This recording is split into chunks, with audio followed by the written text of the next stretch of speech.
খুবই সহজেই কিন্তু এইরকমের কিউট প্লেন বানানো যায়। আর কিভাবে বানিয়েছিলাম ডিটেল শেয়ার করার ট্রাই করব ভিডিওতে, এবং তার সাথে আমি আজকে আপনাদেরকে আবারও একটু ক্লিয়ার করে জানাইতে চাই যে কি জন্য কেকের সাথে বা থিম কেকগুলোর সাথে এক্সট্রা চার্জ অ্যাড হয়। তার জন্য দেখেন, প্রথমে আমি প্লেনটাকে এখানে মানে চকলেট পেস্ট নিয়েছি। আর আরেকটা বিষয় এখানে বলে দিই যে চকলেট পেস্ট আর ফন্ডেন্ট আপনারা মাঝে মধ্যেই বলেন যে চকলেট পেস্ট কি ফন্ডেন্ট কি। চকলেট পেস্ট আর ফন্ডেন্টের কাজ সেম, বাট চকলেট পেস্টের টেস্ট ফন্ডেন্টের তুলনায় বেটার।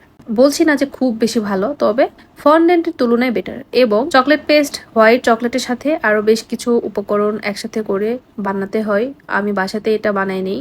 এবং চকলেট পেস্ট দিয়ে শীত গ্রীষ্ম বর্ষা যে কোনো ওয়েদারে রোদে ছায়াতে যে কোনো জায়গাতে বসে কাজ করা যায়, কোনো প্রবলেম হয় না। ফ্রিজে রাখলে ফন্ডেন্টের মতো গলে যাওয়ার কোনো ভয় থাকে না। মানে এক কথায় চকলেট পেস্ট দিয়ে কাজ করা খুবই শান্তির এবং খুবই আরামের, যেটা ফন্ডেন্ট দিয়ে পসিবল হয় না। বিভিন্ন ওয়েদারে বিভিন্ন প্রবলেম ফেস করতে হয়। তো যাই হোক, আমি দেখেন প্লেন কিভাবে বানাচ্ছি, একটার পর একটা স্টেপ আপনারা ভিডিওতে খেয়াল করলেই বুঝতে পারবেন। আসলে এটা মুখে বলিয়ে বুঝে দেওয়ার তেমন কিছু নেই। প্রথমে আমি প্লেনের স্ট্রাকচার, যেটা মেন বডি, সেটা বানায় নিয়েছি হাত দিয়ে একটু চেপে চেপে, যেটা ভিডিওতে দেখলেন। তারপর আমি এই তো একটু ছোট ছোট ফন্ডেন্ট টুকরো করে নিয়েছি। এটা কি করব একটু পরে আপনারা দেখতে পাবেন। তারপর আমি হচ্ছে প্লেনের যে পাখা, সেই পাখা বানাচ্ছি। তো এখন আমার চকলেট পেস্ট যেহেতু এটা নতুন মাত্রই বানালাম, সেজন্য অনেক বেশি সফট ছিল, যার কারণে আমি এটা হচ্ছে বানিয়ে কেটে মানে সাইজ মতো কেটে রেখে দেব। একবারে ড্রাই হয়ে যাওয়ার পর এটা অনেকটাই শক্ত হয়ে যাবে, তখন আমি বাকি পার্টগুলো সেট করব। এখানে অনেকটা হার্ড হয়ে গেছে, ড্রাই হয়ে গেছে।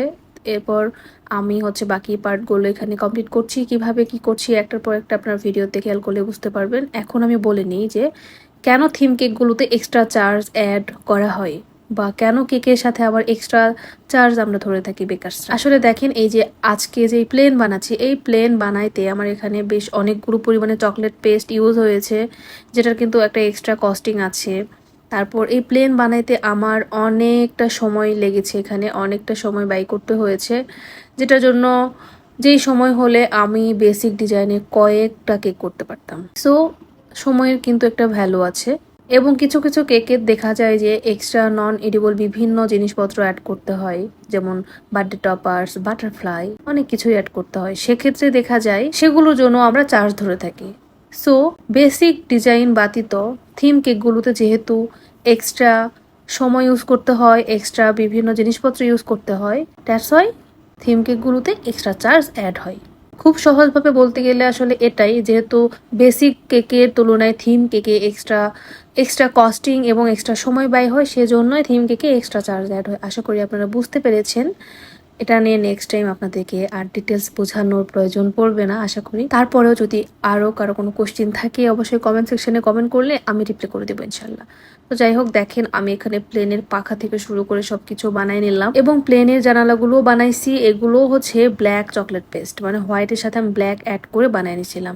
সবশেষে একটার পর একটা আমি এখানে সেট করে নিলাম। সেট করে নিয়ে আমার কিউট একটা প্লেন কমপ্লিট হয়ে গেল। একটু টেকনিক ফলো করলেই কিন্তু আপনারাও খুব সহজেই বিভিন্ন টপার্স বানাতে পারবেন। আসলে এগুলোতে শেখার কিছু নেই, একটু মাথা খাটিয়ে কাজ করলে হয়ে যায়। তো আমার এই কিউট প্লেনটি আপনাদের কাছে কেমন লাগলো অবশ্যই জানাবেন। আপনাদের যদি আরো কোনো কিছু জানার থাকে বা কোশ্চেন থাকে, কোশ্চেন করবেন, আমি রিপ্লাই করে দেবো।